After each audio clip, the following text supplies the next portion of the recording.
Assalamu alaikum, I'm Aisha and you're watching Samar News. Here are today's headlines. President Donald Trump is hosting leaders of 5 Central Asian nations at the White House today, as Washington seeks to counter the growing influence of China and Russia in the region. The talks, under the C5+1 platform, aim to boost cooperation on energy, security and critical minerals, with a focus on securing uranium and rare earth supplies. NATO Secretary-General Mark Rutte has said that Russia will remain a destabilising force in Europe and the world for the foreseeable future. Speaking at the NATO Industry Forum in Bucharest, he warned that the danger won't end with the war in Ukraine and called for stronger technology and firepower to confront future threats.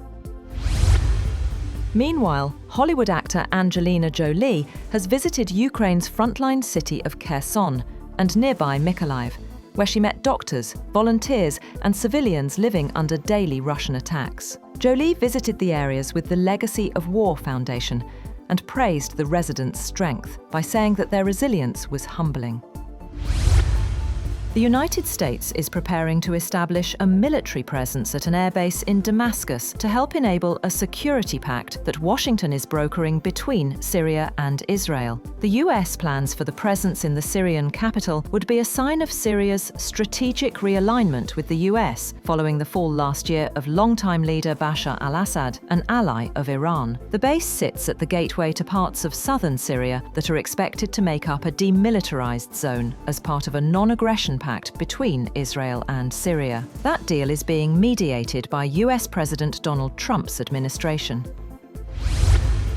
Afghanistan and Pakistan have resumed peace talks in Istanbul after a previous round ended without agreeing a lasting truce. Militaries from the South Asian neighbours clashed last month, with dozens killed in the worst such violence since the Taliban returned to power in Kabul in 2021. Both sides signed a ceasefire in Doha on October 19th, but a second round of negotiations in Istanbul last week ended without a long-term deal due to a disagreement over militant groups hostile to Pakistan operating inside Afghanistan.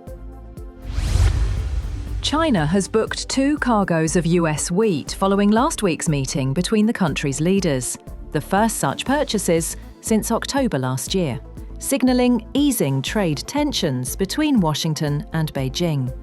Investors have welcomed the meeting between US President Donald Trump and Chinese leader Xi Jinping in South Korea, which helped ease concerns over the trade dispute between the world's 2 largest economies that had disrupted flows of goods, including key agricultural products.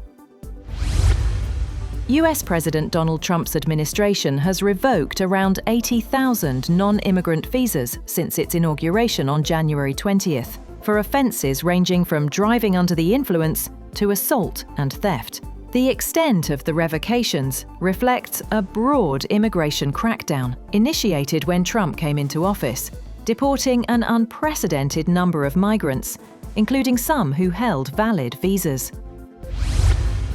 The blistering rise of Zohran Mamdani to become mayor of New York City has offered encouragement to left-wing parties across Europe that an unabashedly radical agenda could help turn the tide against right-wing forces at home. Parties from London to Berlin cheered Mamdani.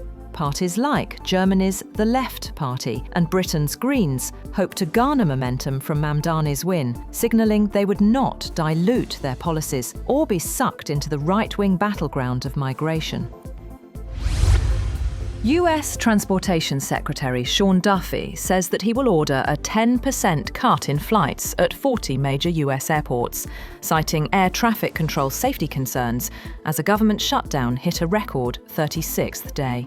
The drastic plan sent airlines scrambling to make significant reductions in flights in just 36 hours, and passengers flooded airline customer service hotlines with concerns about air travel in the coming days.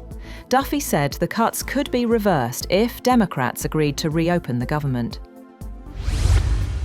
Mexican President Claudia Sheinbaum has said that she filed a complaint against a man who groped her and tried to kiss her as she walked between meetings in the capital city, a day after a video of the incident went viral. Video of the incident quickly ricocheted across the internet, before being taken down by some accounts, underscoring for many in Mexico the insecurity women face in a country steeped in machismo and gender-based violence.